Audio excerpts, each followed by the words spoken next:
Bienvenue à tous. Merci beaucoup d'être là avec nous, avec le COA, collectif Oralité Auvergne, l'IREM de Lyon et la Grande Oreille à Paris, à Malakoff. C'est donc notre troisième rendez-vous ce soir de ce cycle de six rendez-vous autour du projet Mythes et Maths. Pour un petit rappel, ce projet Mythes et Maths a émergé à la suite d'un premier projet Erasmus mené par la Grande Oreille, un projet qui s'appelle Seeds of Tellers, autour des cercles d'enfants conteurs, pour promouvoir l'oralité et donner accès aux contes dès le plus jeune âge, et pas uniquement en tant qu'audience, mais aussi en tant que pratiquant. Voilà, ce projet était en lien avec ce qu'a développé Suzy Platiel, l'anthropologue, autour de la structuration de la pensée et de l'être à travers la pratique du conte en cercle. Structuration dans son aspect cognitif, psychique et social. Et je passe la parole à Marie-Odile pour continuer la présentation de nos partenaires. Marie-Odile. Donc, ce projet Mythes et Maths a pour objectif de créer un pont entre le plus ancien des arts, qui est le conte oral, la plus ancienne des sciences, qui sont les mathématiques.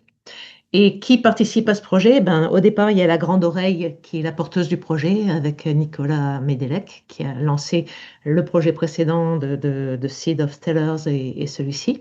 Il y a deux écoles élémentaires, l'une en Bulgarie, l'autre en Espagne. Il y a des conteurs et des conteuses que je représente via le collectif Oralité Auvergne. Et puis, il y a des enseignants en mathématiques et des chercheurs qui sont représentés ici par Christian Mercas et l'Institut de recherche l'IREM de Lyon. Quel est l'objectif de ce projet? Comment on pense faire avancer un petit peu l'éducation dans ce domaine? On met en ligne un site, et sur ce site, il y a une bibliothèque de contes qui ont une dimension mathématique, et il y a des fiches mathématiques. Le site de Mythes et Maths, je pense que les uns et les autres, vous avez déjà été voir. Voilà, ça a été mis par Christian déjà. Le lien se trouve dans le chat. Il y a des fiches pédagogiques. Sur ces fiches pédagogiques, il y en a qui ont pour thème utiliser concrètement des contes dans des objectifs mathématiques. Et il y en a d'autres qui ont un thème plus de compétences transversales, et c'est à ça que nous allons nous intéresser aujourd'hui. Ce sont les compétences notamment centrées autour des représentations mentales. Pourquoi on s'intéresse à cet aspect aujourd'hui, particulièrement des images mentales? C'est que souvent on oublie la manière dont on a appris ou dont on apprend. On a tellement, on est devenu tellement habitué à ces chemins de pensée qu'on ne sait plus décomposer les processus. Alors, si on reprend par exemple l'expérience avec la petite enfance pour la cuisine, les arts plastiques, la musique, la danse, qui implique le corps, eh bien, malheureusement, on observe qu'il y a assez peu de place qui est conservée pour cet aspect-là, pour développer la conscience sensorielle. Après, quand on arrive dans le primaire à partir du CP. Et c'est d'autant plus important que finalement, c'est d'avoir conscience qu'on a conscience du corps et qui développe vraiment des chemins cognitifs spécifiques. C'est pas seulement de faire l'expérience du corps ou seulement de faire une expérience sensorielle.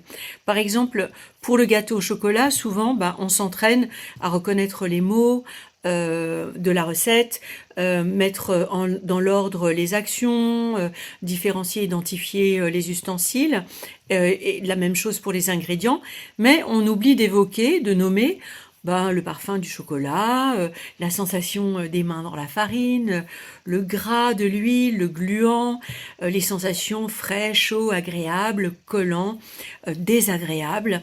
Voilà. Cette mise en langage et l'expression de ces expériences, elle est essentielle. parce que et elle est essentielle parce qu'elle permet un premier réinvestissement de l'expérience dans un espace déjà symbolique qu'est le langage, et aussi elle est essentielle parce que elle est partagée. Et dans cet espace de partage, eh bien, il y a un deuxième niveau d'élaboration qui se construit. Euh, et puis on peut tout à fait, par exemple pour le gâteau au chocolat ou pour toute autre expérience, on pourrait très bien demander aux enfants, pas seulement quels ont été les ingrédients ou dans quel support ils ont tourné la farine, mais comment ils se sont sentis à faire ça. Et c'est pas pareil quand on met les ingrédients, quand on casse les œufs, que quand il faut faire l'effort de tourner, voilà, etc. Et tous ces aspects-là du ressenti de l'expérience sont extrêmement importants pour élaborer la pensée. Je passe la parole à Marie-Odile pour les images mentales, parce que finalement, qu'est-ce qu'on veut dire quand on parle d'image mentale, Marie-Odile? Alors, on s'est rendu compte au cours de ce projet, notamment avec notre approche à nous de compteurs, que les images mentales étaient complètement au centre de notre mémoire et de notre expression de compteur, mais que c'était également au centre de la compréhension du monde, de la mémoire, de la pensée. Et je vais vous faire juste un exemple que tout le monde connaît. Je vous mets la main. Hop. Voilà, vous connaissez ça. Donc, une poule sur un mur qui picote du pain dur. Picoti, picota, lève la queue et puis s'en va. C'est tout simple, c'est une comptine, c'est prévu pour des tout petits. Et qu'est-ce qu'on élabore avec ça? On élabore la relation, toute la part relationnelle de la communication. Et puis ensuite, il y a la sonorité des mots pour les tout petits petits, puis vient le sens des mots. Et quand vient le sens des mots, on met en jeu, on appelle, tiens, ça c'est le mur, et ça c'est la poule. Et nos gestes créent dans notre univers, appellent dans notre univers l'image du mur, l'image de la poule, qui sont déjà la base d'une représentation mentale et déjà la capacité de convoquer, bon ça y est, je sais ce qu'est un mur, ce qu'est une poule, et moi, avec mes gestes, je peux faire venir dans le monde présent la poule, le mur, pour raconter une petite histoire. Et cette capacité, ce mécanisme-là, il a plusieurs éléments, il a plusieurs supports, et il a un mécanisme qui est un peu aveugle. On ne se rend pas compte comment ça se fabrique. Et la première étape de cette fabrication, c'est de développer le rapport au monde et les expériences sensorielles, comme disait Nathalie. Développer l'attention aux perceptions sensorielles, à la vue, qui est notre sens dominant, mais aussi aux odeurs, mais aussi au goût, mais aussi aux perceptions auditives. Et aussi aux souvenirs de mouvement, qu'est-ce que c'est mon appui, qu'est-ce que c'est, comment je saute, qui permet de créer une première, le premier support des représentations mentales, c'est le rapport qu'on crée avec le monde et la capacité à percevoir avec tous nos sens les situations que l'on vit. Oui, observer le monde, être attentif à ce monde, eh bien, ça, c'est le premier pas. Et alors, tu parlais d'observation. Il y a beaucoup. On peut décliner tous cette pratique. Comme tu l'évoquais à un moment, Marie-Odile, quand tu parlais, par exemple, de percevoir le corps en classe, avec ses appuis, le dossier dans l'espace, tourner, danser. Et on peut même aussi faire des dessins dans le dos. Vous allez voir, on a une fiche là-dessus. Et souvent, on se méprend sur la l'ampleur en fait de ces exercices, parce qu'on les prend, on a tendance à minorer une action quand elle est ludique, alors que pour la conscience, plusieurs études ont été menées, dont une où en classe on invitait des enfants à jouer avec leur ombre.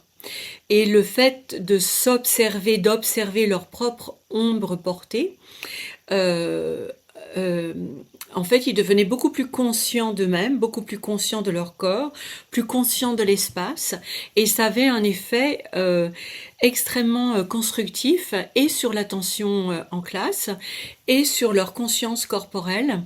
Et il y avait un effet d'apaisement aussi qui avait été remarqué et qui était vraiment notable.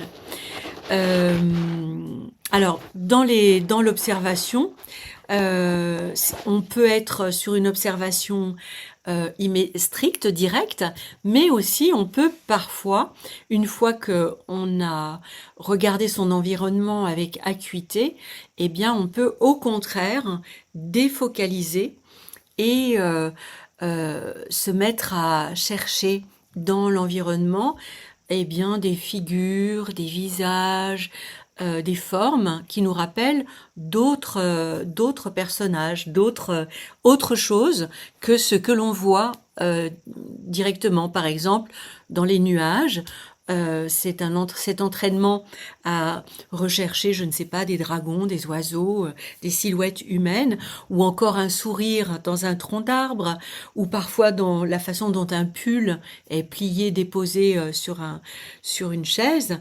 Eh bien, ce petit exercice qu'on appelle la pareidolie est un exercice très intéressant d'élaboration mentale, de construction mentale. Tout ça pour dire qu'on cet vaste espace d'expérience nous permet de construire une bibliothèque. Cette bibliothèque est personnelle, propre à chacun. Elle nous permet quand même, il y a une partie de la bibliothèque qui est commune, et donc ce sont des endroits où on se retrouve avec les autres autour de représentations et de symboles, mais surtout cette mémoire en fait des expériences, elle nous permet d'acquérir aussi une mémoire du langage. Donc il y a ce lien qui s'élabore entre à partir de la description ou de l'expression dans le partage, quand on s'entraîne à mettre en mots toutes ces expériences concrètes et voilà, et qu'on s'entraîne aussi à faire revenir des images. Alors, dans cette étape-là, oui. de faire revenir des images, on a de la même manière qu'il y avait la poule sur un mur qui faisait venir une réalité gestuelle. Je vous propose une expérience, je vais vous proposer deux expériences communes. Il y a une première, c'est la tasse de chocolat. Alors, la tasse de chocolat, c'est, bah voilà, regardez, j'ai une tasse de chocolat dans les mains. Ça sent bon. Et puis, c'est chaud, ça réchauffe et ça sent le chocolat. Et le dessus, il est crémeux. Il y a quelqu'un qui a fait un dessin sur cette crème. Je vais la goûter. C'est chaud, c'est sucré, c'est parfumé. Il y a un peu de cannelle, c'est absolument délicieux. J'évoque devant vous une expérience sensorielle, une tasse au chocolat, et ce que je convoque, c'est bien plus que l'image visuelle de la tasse au chocolat. Dans notre représentation mentale, il y a la capacité de convoquer l'ensemble des sens. C'est la Madeleine de Proust, hein, c'est tout ce qui s'associe à ce souvenir. Et dans cette bibliothèque dont Nathalie parle, il y a non seulement des souvenirs visuels, mais il y a des souvenirs qui convoquent tous les sens. Et cette capacité à convoquer convoquer les différentes dimensions d'une image qu'on va essayer de muscler avec les élèves, qu'on va essayer de remettre en action. Et pour ce travail, sur le site, on trouve, Mithemata, on trouve une fiche qui s'appelle la chasse au Grumpf. Et si vous voulez, on va essayer de faire ensemble cette chasse au Grumpf. Alors, chasse au Grumpf, il y a Nathalie qui va nous présenter la fiche si elle, juste l'endroit où ça se trouve. Et la chasse au Grumpf commence par, on imagine le Grumpf ensemble. Donc on imagine un monstre imaginaire qui, on décide ensemble quelle taille il fera, quelle couleur il aura, s'il est poilu, s'il est couvert d'écailles, s'il a des cornes, s'il a un bec. Et une fois que ce monstre commun, cette image a été construite de façon collective, eh ben, on va partir à la chasse. Et pour partir à cette chasse au Grumpf, on va traverser différents éléments. On traverse en premier, par exemple, un élément, le premier élément qu'on rencontre, mettons que ce soit la rivière. Alors, je vous propose d'utiliser le chat et on va essayer de construire ensemble l'image de cette rivière. Cette rivière, on commence par l'entendre. Qu'est-ce qu'il y a, qu'est-ce que vous pensez qu'on peut associer comme son avec l'environnement d'une rivière? Alors, je vous propose de mettre vos propositions dans le chat. On entend le son de la rivière, on entend des éléments à côté. Je vois le vent dans les saules. Qu'est-ce qu'on peut entendre autour de cette rivière? Des galets qui roulent sous nos pas.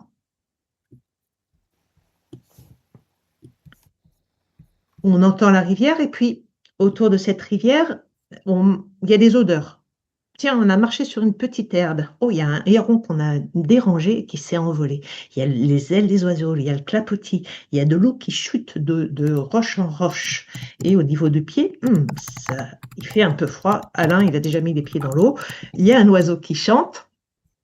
Et je ramasse une petite herbe de menthe. Ah, et je la goûte. Et il y a l'odeur de la menthe, et il y a l'odeur d'un peu de vase. Au niveau des odeurs, est-ce que l'environnement de la rivière vous fait venir des choses? La menthe, la mousse, le limpide de la pierre, la vase un petit peu, oui. Et puis, ah, on se penche un petit peu, on touche des choses. Qu'est-ce qu'on peut toucher à côté de cette rivière?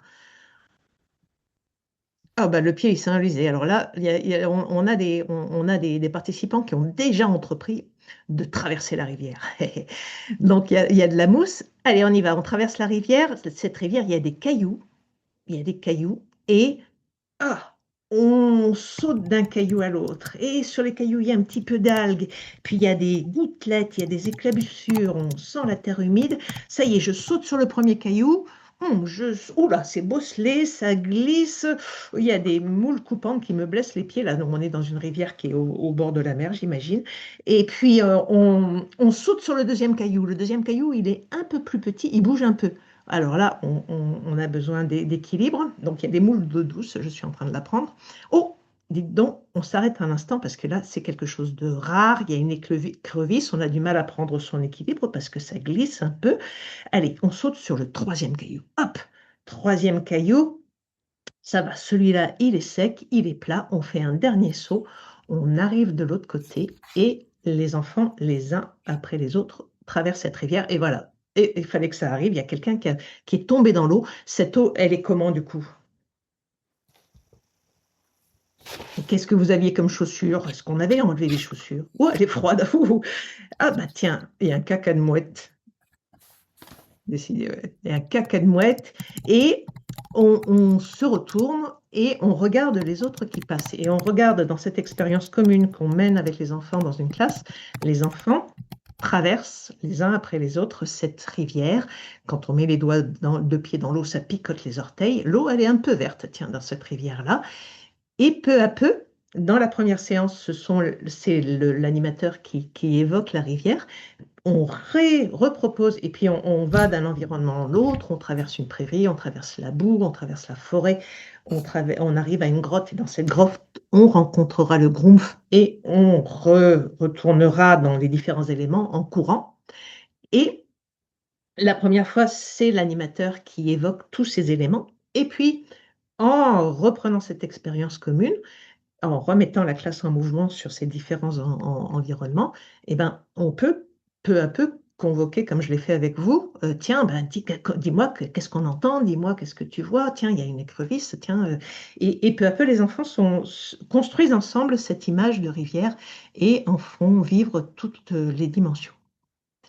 On a un deuxième exemple de fiche, c'est la petite poule rousse, qui est un peu sur cette idée. On a plusieurs exemples. La petite poule rousse, alors c'est pas en mouvement, la petite poule rousse, on prend la fabrication du gâteau, comme je l'ai vu faire à Anne Prince en Bulgarie.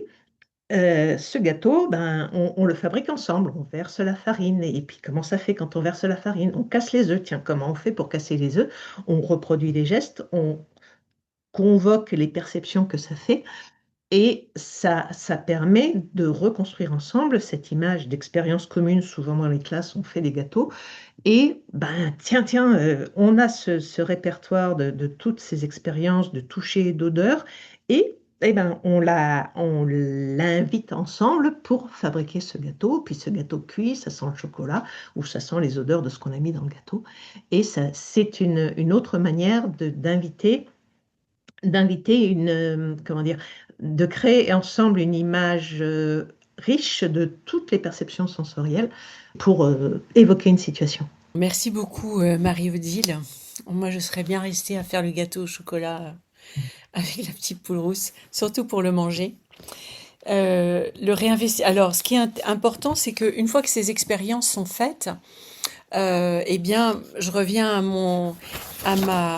au fait à cette bibliothèque parce que, ben, elle ne cesse de continuellement s'enrichir encore et encore et de constituer euh, non seulement une bibliothèque d'expérience, mais après une bibliothèque de mots, d'expressions, de langage, de formules, d'images, de métaphores de toutes sortes. Et on peut s'amuser avec ces jeux de remobilisation à travers les histoires. Là, ici, avec le Grumpf ou avec la petite poule rousse, vous pouvez les enseignants ou les conteurs peuvent, à leur guise évidemment, et le font, euh, proposer toutes sortes de remobilisation des expériences sensorielles antérieures. Euh, Ça peut être avec la sortie en forêt, la piscine, etc. Mettre en mots des expériences, ça permet de mettre en mots ensuite des situations, des contes. Et de décrire un lieu du conte, décrire un personnage, découvrir les différentes versions de ce personnage à travers le groupe, parce que personne n'a exactement la même princesse ou la même forêt, le même château, même parfois certains imaginent des chevaux, d'autres des chameaux, enfin voilà, les variations sont là à l'infini et c'est tant mieux parce que de la même manière que dans le conte, on va traverser les différents à travers le narrateur unique, on va traverser les différents personnages de l'histoire. Et ben de la même manière, on va à travers ces partages d'expériences et ces manières différentes de raconter, eh bien on va traverser et s'enrichir de la sensibilité des uns et des autres. Est-ce que tu veux nous présenter, Marie-Odile, la fiche de Itard Pétard, qui est Pierre le Rusé au marché? Mm. Alors, c'est un petit peu la même idée, mais peut-être pour les plus grands, parce que quand on parle de petite poule rousse ou de chasse à l'ours, on parle d'expérience de plus petits. Mais les Bulgares nous ont proposé un conte qui s'appelle Itard Pétard, qui est le récit de quelqu'un qui s'en va au marché.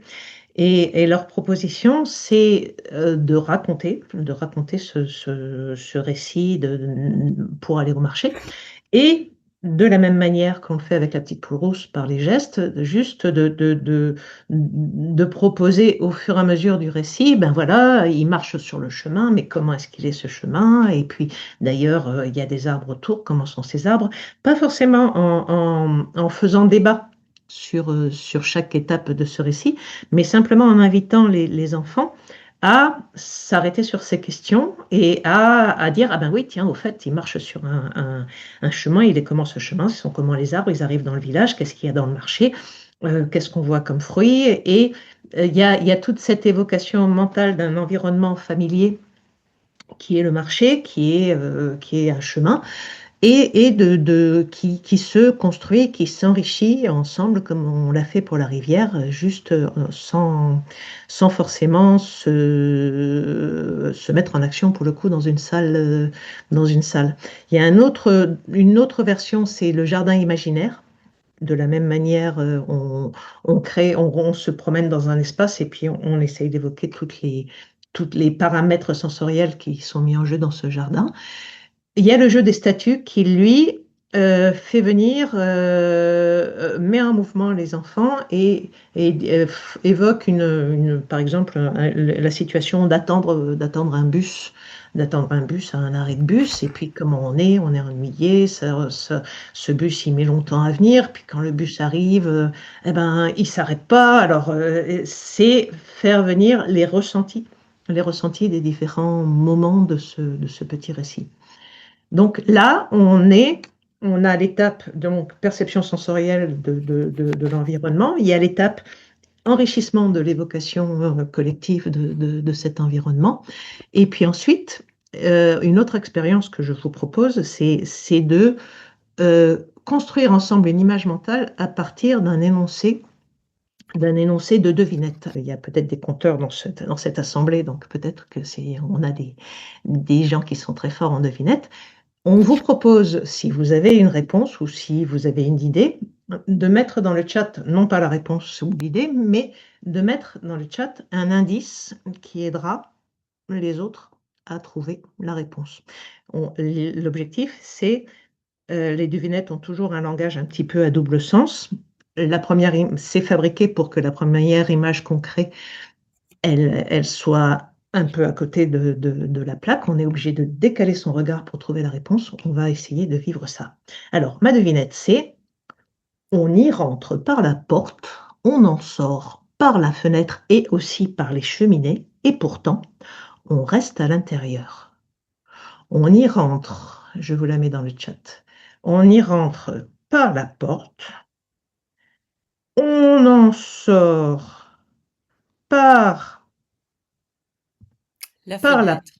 la fenêtre ou par la cheminée, et pourtant, on reste à l'intérieur. Alors, j'ai un premier indice qui dit que c'est un vêtement. Ça, c'est un indice qui est très porteur. Au moment où j'évoque la porte et j'évoque la fenêtre, on évoque un bâtiment. Au moment où on a la proposition vêtement, plof, on passe à autre chose. Tiens, non, on n'est pas sur une image de bâtiment, on est sur une image de vêtement.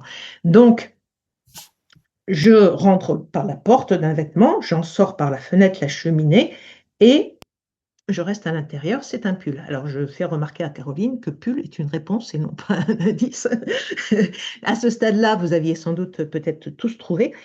C'est une très grande difficulté de dire je pense à ça et je donne un élément qui aide les autres à trouver. Par exemple, si on pense à un pull ou un vêtement, on peut dire c'est mou. Tiens, chacun de nous, on a peut-être un sur soi. Et c'est donc cette difficulté-là. Je vous en fais une deuxième, puisque maintenant vous avez compris la règle du jeu. Et je ne l'ai pas tapé, donc je ne vais pas pouvoir vous la taper. Peut-être que Christian va être très rapide et va arriver à faire ça.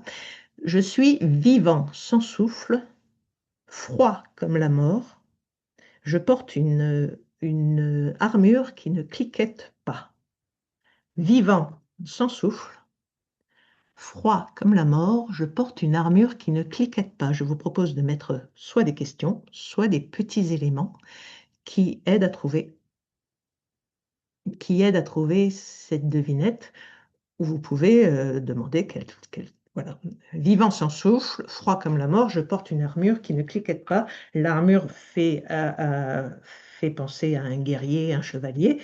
Vivant sans souffle, bah, on est bien ennuyé parce que ce chevalier, qu'est-ce que ça peut être? Océan, si tu penses à océan, faudrait dire, tiens, est-ce que c'est un élément? Est-ce que c'est grand? Et je te réponds non, ce n'est pas grand, ce n'est pas l'océan, ce n'est pas mouillé, ce n'est pas. Alors, oui, ça peut être mouillé en vrai. Oui, ça peut être mouillé. C'est mouillé. Ça peut être grand.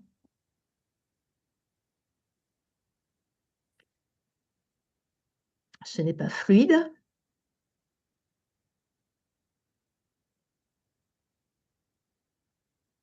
Ce n'est pas un sentiment. Je vous donne un indice, c'est quelque chose que l'on peut toucher. Ce n'est pas une plante. Vivant sans souffle, froid comme la mort, je suis armé, je suis vêtu d'une armure qui ne cliquette pas.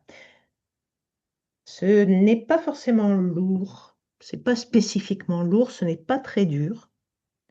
Deuxième indice, c'est un être vivant. Vivant sans souffle, froid comme la mort, je suis vêtu d'une armure qui ne cliquette pas.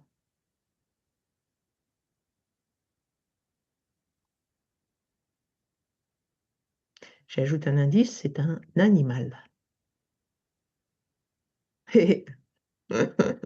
Pourquoi Dolto?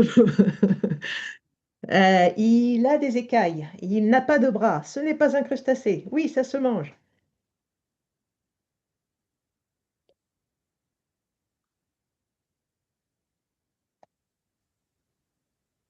Ça vit dans l'eau, oui. Alors, bon avec de l'ail, pas forcément avec de l'ail. Non, ça ne vit pas dans une coquille. Ça ne rampe pas. Ça a des nageoires. Alors, froid comme la mort, une armure qui ne cliquette pas, la tortue, ça fonctionne. Oui, alors Christian est fervent de l'ail, mais par contre, ça a un goût assez léger. Donc, si on met trop d'ail, on ne sent plus le goût de l'aliment. Ça se mange. Si je vous dis que c'est donc, on récapitule, hein, vivant sans souffle, froid comme de la mort, froid comme la mort, non, ça n'a pas cinq branches. Froid comme la mort, je suis armé d'une armure qui ne cliquette pas, on en est toujours aux indices. On a dit que c'était un être vivant, un animal. Et là, il a des nageoires, là, on se rapproche vraiment, là, Christian, il trouve que c'est bon. Voilà. Donc, à ce stade-là, on peut donner la réponse, je pense. C'est pas toujours dans un aquarium. Non, ce n'est pas le homard, c'est le poisson. Le poisson, l'armure du poisson, ce sont les écailles, vivant sans souffle, et il ne cliquette pas, son armure ne cliquette pas. L'expérience qu'on vient de faire, c'est d'intégrer, mais c'est quelque chose qui est très, très intéressant et très à faire régulièrement dans une classe, parce que ce qui se construit là, c'est je suis capable de modifier mon image mentale en prenant les éléments qui sont donnés euh, euh, de l'extérieur. À la fois, j'ai mon image mentale, à la fois, je peux prendre des éléments et les donner. Et les prendre et en faire, à modifier son image mentale pour arriver collectivement à la réponse. Et ceux qui ont trouvé, qui ont une idée, qui ont trouvé une réponse, eh ben ça demande de voir précisément cette image mentale et d'en donner un élément sans donner la réponse, qui est une chose très difficile, vous l'avez expérimenté. Et ce jeu de devinette, c'est vraiment, depuis la grande section de maternelle jusqu'au collège, c'est un exemple de travail de construction collective d'image mentale qui est extrêmement, extrêmement intéressant. Merci beaucoup, Marie-Odile, pour ces devinettes. Euh, il y en a plein d'autres, mais on va pas toutes les faire. On va continuer sur ce processus justement de construction qui nous permet eh bien de construire, de passer de choses observées à une élaboration de chimères. comme les dragons, les hydres, des sirènes, et puis tous les personnages dont on est assez éloigné, qui sont présents, par exemple dans Tom Pouce, qui sont éloignés de nous par la taille, ou encore dans Le Petit Poucet, l'ogre. À proprement parler, directement, on n'en connaît pas. Euh, mais bon, après, on peut en avoir d'autres représentations. Les fées, euh, lorsque Vassilissa rencontre aussi la Baba Yaga, avec cette maison absolument incroyable qui se déplace toute seule sur ses pattes de poule, et elle-même, la Baba Yaga, qui se déplace sur son, sur son pilon. euh, euh, et traînant son mortier dans les airs avec elle comme si c'était un simple petit aéronef capable de défier toute apesanteur.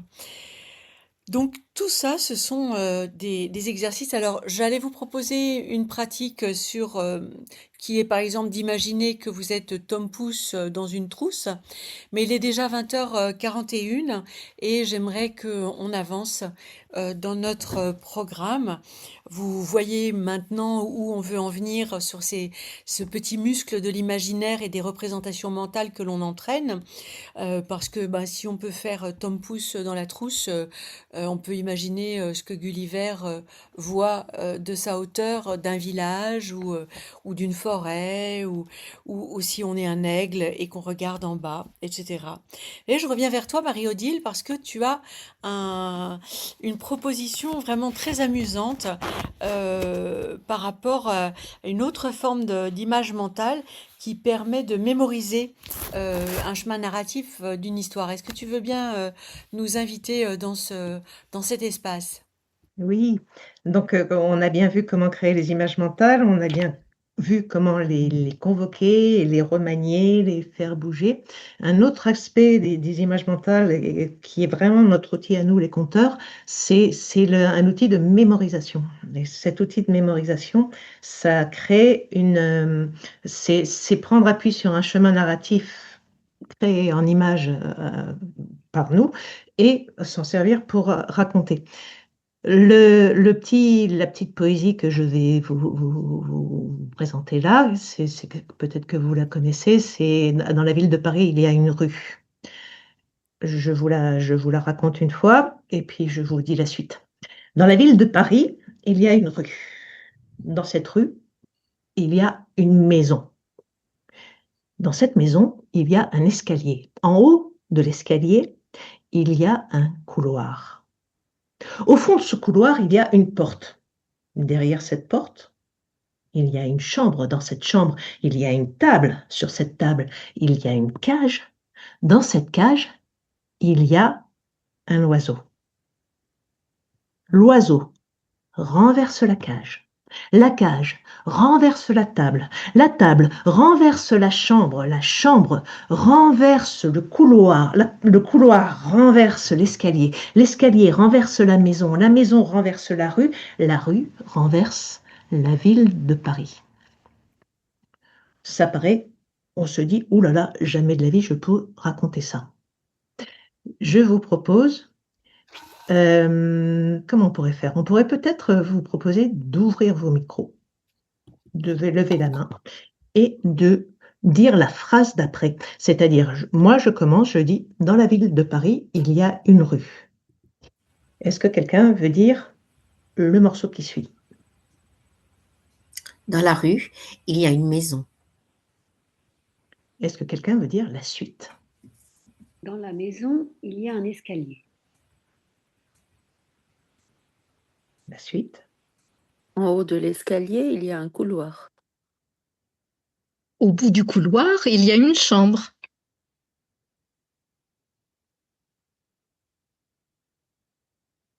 Dans la chambre, il y a une table. Sur la table, il y a une cage.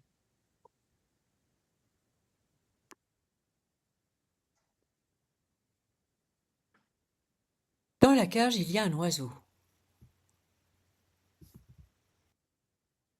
L'oiseau renverse la cage. Je ne sais pas si on en est déjà là. La cage renverse la table. La table renverse la chambre. La chambre renverse le couloir. Le couloir renverse l'escalier. L'escalier renverse la maison. La maison renverse la rue. Je ne sais plus. Oui, c'est ça. C'est ça. Et la rue renverse la ville de Paris. Bravo. Mhm. Vous vous rendez compte que si on vous avait dit récitez par cœur ce texte après l'avoir entendu une fois, jamais de la vie vous vous seriez dit oui, oui, c'est bon, je suis capable. Ce qui vous est arrivé en faisant ça, c'est, je fais l'hypothèse, hein, c'est chaque étape crée l'étape suivante par image associée, par fil logique, qui est exactement le fil de notre narration à nous les conteurs, et ce qui est, vous le voyez bien, extrêmement efficace pour mémoriser quelque chose.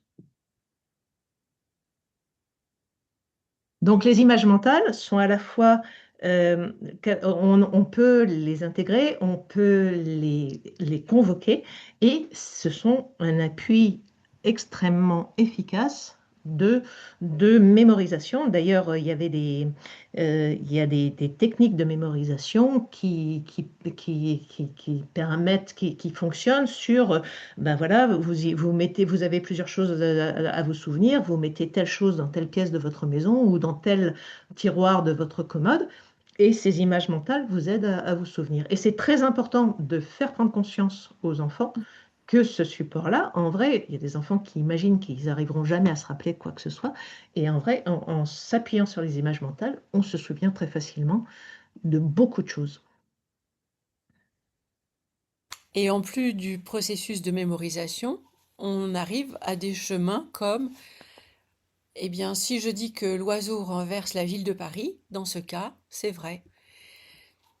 Et donc, on commence à rentrer dans des chemins de représentation mentale qui s'éloignent directement de la réalité, mais qui, de manière logique, fonctionnent et nous font rentrer pas à pas dans des représentations de l'abstraction.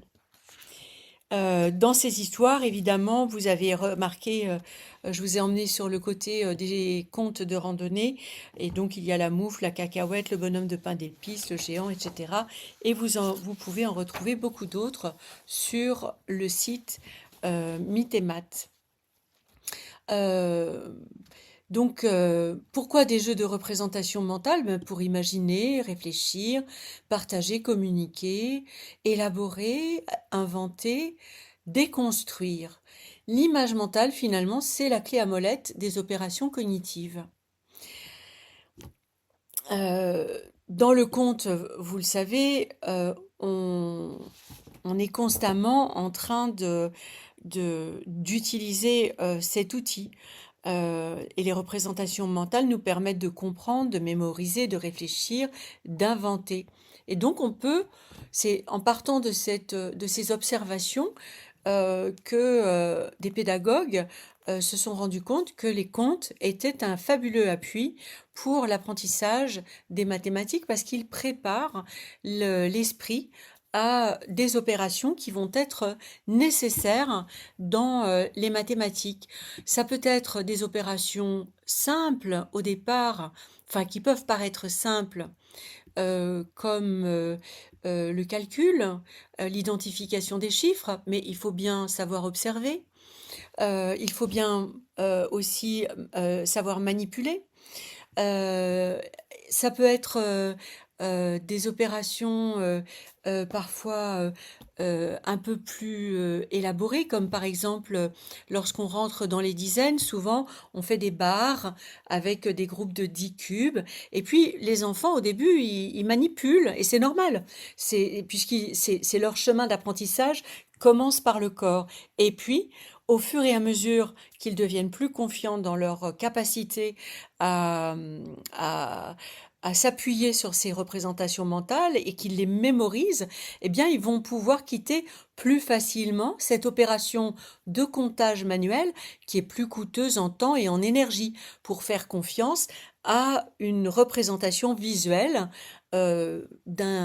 peut-être une représentation d'un chiffre ou d'une addition, d'une soustraction, d'une proposition de calcul, par exemple. Mais ça peut être d'autres opérations.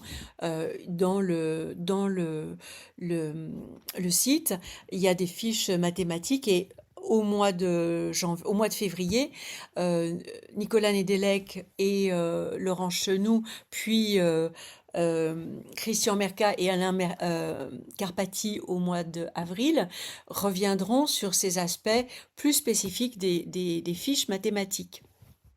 Mais dans tous les cas, par exemple, il y a des choses qui peuvent aller du côté des fractions ou du côté de la géométrie, des représentations de l'espace. Avec Marie L'Huissier, juste en préambule, au mois de mars, nous élaborerons plutôt la partie ludique. Et pour voir en quoi cette dimension ludique est vraiment un espace aussi essentiel que de se tromper, que d'accepter de se tromper.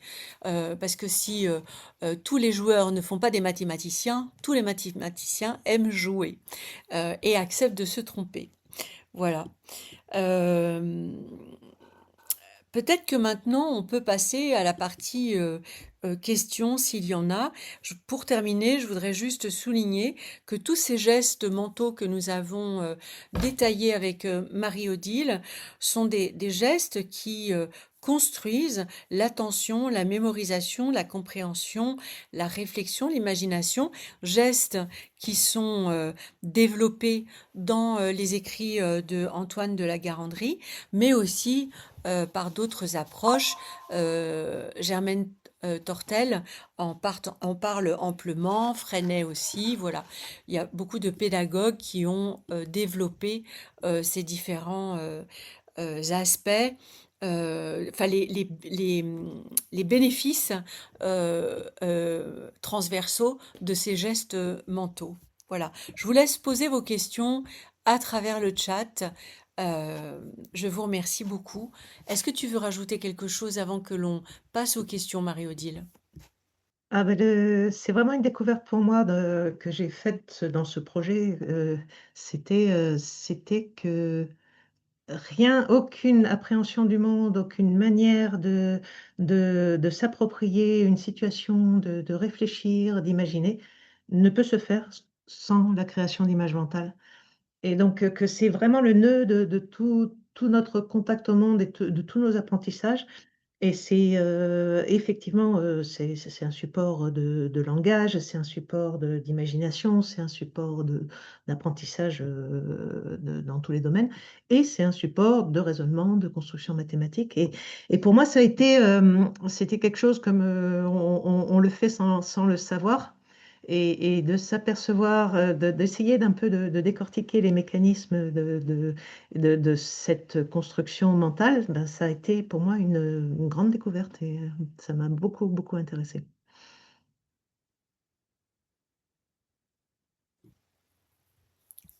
Est-ce on peut donner la parole, puisque Christian Merca, notre mathématicien, notre magicien mathématicien, est là avec nous.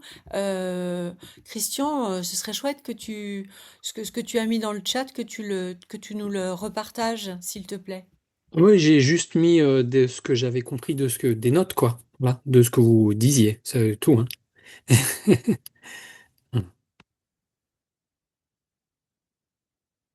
Alors, il y a elle qui dit j'ai l'impression d'avoir trouvé ma tribu.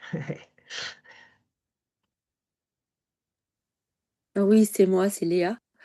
Léa. Ah oui, oui, complètement, j'ai l'impression d'avoir trouvé ma tribu parce que moi, c'est mon cheval de bataille, mais je suis seule au monde dans mon coin, là. Et ça commence à prendre un peu, mais c'est difficile.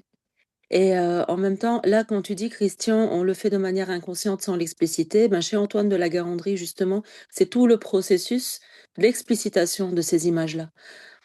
Et ça va ensemble, en fait, ça se complète complètement. Là, avec il y a une personne sur Paris qui s'appelle Edwige Cosset qui forme à la gestion mentale de Antoine de la Garandrie. Je viens de terminer sa formation et on était sur le point de commencer ensemble quelque chose avec compte et gestion mentale et maths. Donc, c'est pour ça que je vous dis, j'ai l'impression d'avoir trouvé ma tribu parce que c'est exactement ce qu'on fait. Et là, on a comment je vais dire, enfin, j'ai du mal. Il y a des choses, je vais pas réinventer l'eau chaude, quoi. Vous avez fait un travail fabuleux et on peut montrer aussi votre travail ici. C'est génial. Merci beaucoup, Léa. C'est vrai que je vais vous repartager. Attendez, je vais vous repartager. Alors déjà, je vais vous partager notre petit fascicule que vous pouvez tous télécharger. Alors, attendez, je vais procéder de cette manière. Voilà. Voilà. Normalement, voilà. Donc, vous pouvez télécharger ce petit fascicule sur le site à la fin dans la partie projet. Ainsi, vous avez une présentation générale de la démarche. C'est quelque chose aussi qui est plus pratique à partager avec vos collègues enseignants ou vos interlocuteurs dans les écoles, groupes scolaires, enseignants, directeurs, directrices. Voilà, on a tous les aspects de la démarche sont balayés. Et donc ça, c'est un premier outil très utile à partager. Et puis, je vais vous partager à nouveau le site, alors qui ne cesse de s'enrichir. Alors, je vais revenir sur la page d'accueil. Alors, dans les derniers, voilà. Comment utiliser Mintemath? Bon, la forme va encore évoluer, mais ça y est, ce bouton est arrivé. Et donc, vous avez ici le mode d'emploi en fait du site avec les différentes étapes entre la découverte des notions mathématiques, l'approfondissement d'un conte, et l'approfondissement de la notion, pardon, à partir d'un conte, faire découvrir la démarche mathématique, et vous avez des exemples, travailler les compétences transversales ou aller plus loin aussi avec une pratique de conte oral en classe. Donc ça, c'est pour le mode d'emploi. Ensuite, vous avez les contes à dire avec, mais je crois que la plupart d'entre vous, vous l'avez déjà vu. Alors je l'explicite pour vous parce que ici, vous voyez quand je passe ma souris sur la fiche, apparaît une étoile. Si le joueur de lire est un conte utile pour moi, je peux tout à fait cliquer dessus. Et puis la forêt du siècle, et puis combien de gouttes, et après je vais demander mes favoris. Du coup, ça va être un outil de tri supplémentaire. Il y a un autre outil de tri je vous avez déjà découvert tout à l'heure avec le conte de randonnée, mais ce peut être voilà, les légendes, ou ça peut être les devinettes. Voilà, et il y en a un certain nombre. Après le type d'histoire, ici, Oh, le il y a zèbre, c'est quoi? Parce qu'ils sont en train de faire la démo.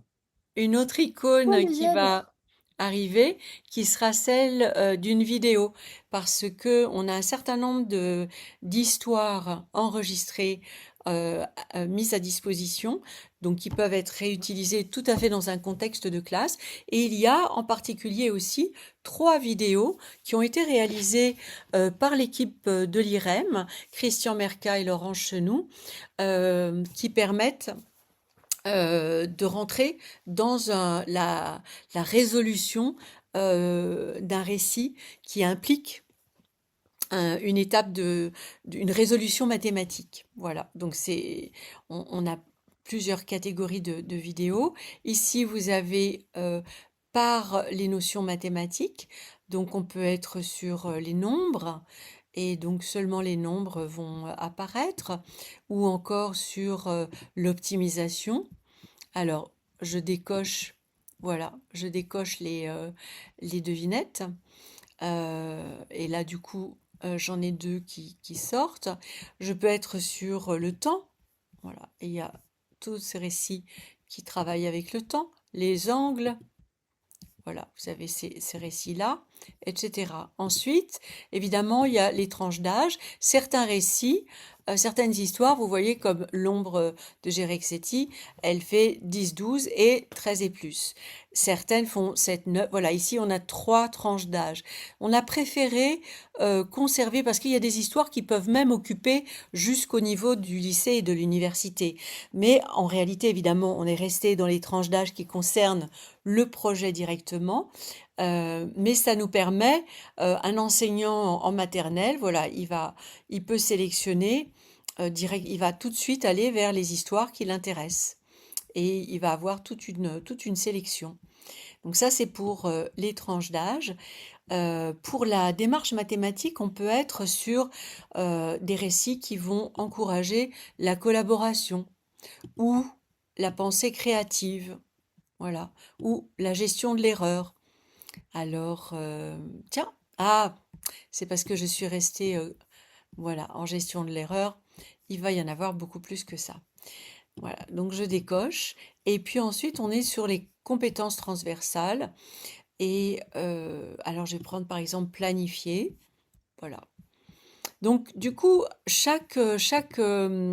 les enseignants peuvent tout à fait utiliser le site tel que, ou encore, ils peuvent, à partir de ces fiches, élaborer naturellement, j'arrête le partage d'écran, leur propre projet, leur propre conduite de classe sur une séance ou plusieurs séances. Voilà. Il y a Crictech qui évoque Gattegno. Est-ce que tu peux nous en dire plus? Alors, sur la personne elle-même, parce que j'ai vu des liens Wikipédia sur différentes choses, donc j'ai envoyé un lien Wikipédia, donc il faudra le lire pour connaître la personne. C'est une approche pédagogique qui est basée sur la prise de conscience. Qu'est-ce qui faire en sorte de déclencher des prises de conscience et donc, c'est par les prises de conscience que l'on capte quelque chose de manière, on va dire, assez complète. Pour pas faire long, je vais prendre un exemple personnel qui m'a mis sur la voie de découverte de cette pédagogie. Comme beaucoup, à 13 ans, j'apprends Pythagore au collège. J'ai rien compris, 3 lignes, 3, 4 et 5, et une forme d'addition dans la formule. Et du coup, je ne comprenais pas ce que c'était, quoi, ce que ça voulait dire. Et puis, 10 ans plus tard, je vois un dessin, le même triangle rectangle, avec un carré dessiné de chaque côté. Et là, je me rends compte que ce que je lis, c'est une addition de surface, ce que je n'avais pas compris. Donc, à 23 ans, en gros, je prends conscience de cette formule de Pythagore, qui est une addition de surface et non pas une addition de lignes. Hein. Bon, mais je me dis, tiens, je suis trop idiot, et j'ai mis 10 ans à comprendre. Vite fait, 20 ans plus tard, je cherche une pédagogie pour aider les primo-arrivants à apprendre le français. Et sur cette approche qui s'occupe des langues aussi, je vois les maths. Et lors d'un stage avec des enseignants qui se formaient à cette pédagogie, on travaille sur un géoplan. C'est comme un jeu d'échecs ou jeu de dames avec des clous, un truc tout simple avec des élastiques. On fait des figures. Et là, le but du travail était de faire prendre conscience aux élèves de Pythagore, addition de surface. Et ce jour-là, j'ai pris conscience de la prise de conscience. Et donc, ce sont des images mentales. Enfin, voilà, c'est pour ça que je dis ça, parce que c'est une expérience personnelle qui m'a beaucoup touché et qui m'a motivé à approfondir. Et c'est ce travail d'image mentale. Et la représentation, c'est ça, c'est que ce terme de Pythagore, pour moi, avant, c'était des mots, des choses que je ne comprenais pas. Et quand j'ai eu l'image mentale, là, j'en ai pris conscience. Voilà. Donc, c'est comment. Donc, il y a les réglettes. Je précipite un peu quand j'évoque ça, parce que je ne veux pas prendre de temps, mais sans vouloir être confus. Mais il y a aussi les réglettes Cuisenaire, qui sont des réglettes de couleurs et qui montrent un aspect géométrique des nombres, des chiffres. Et ça, c'est extrêmement important, en tout cas à découvrir comme outil qui permet de faire des images mentales des opérations mathématiques. Que ce soit les fractions, les additions, les opérations de base, on a une vision de ce que ça représente. Plutôt que d'avoir voilà, des chiffres au tableau qui sont que des dessins, hein. Un dessin plus un dessin fait un autre. Mais là, on a une vision géométrique, une vision de ce que c'est. Donc voilà, ce sont juste des pistes que je vais vous envoyer le lien aussi. Ça vous permettra de découvrir ces outils, mais qui ont un lien avec les images mentales. Voilà. Merci beaucoup, Christian. S'il n'y a pas d'autres remarques, comme on a fait le tour et on arrive au niveau du temps, au terme de ce temps de rencontre, Marie-Odile, est-ce que tu as des choses à rajouter? Non, je crois que on a dit un peu beaucoup de choses là. Donc, Bon. Alors, je vous invite à nous retrouver au mois de février avec Nicolas Nédélec et Laurent Chenoux, parler de ce webinaire. Il sera de toute façon, celui-ci sera en replay comme les autres sur la chaîne YouTube de La Grande Oreille. Et puis ensuite, au mois de mars, on ira du côté du jeu avec Marie L'Huissier. J'aurai le plaisir de l'accueillir et de la suivre dans ses expériences et ses réflexions.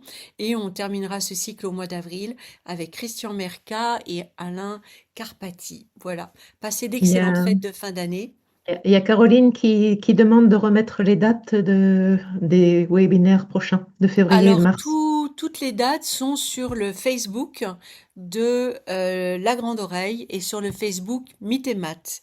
Vous pouvez retrouver tout le récapitulatif avec les horaires et à chaque fois le sujet et les animateurs, animatrices de la rencontre.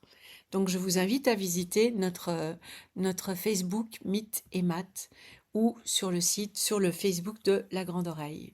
Voilà. Et à très bientôt alors. À Passez très des belles bientôt. fêtes de fin d'année. Au revoir. Et tout ce webinaire sera mis à disposition, l'enregistrement sera mis à disposition aussi pour le consulter en différé. Merci, au revoir. Au Au revoir revoir. aux uns aux autres.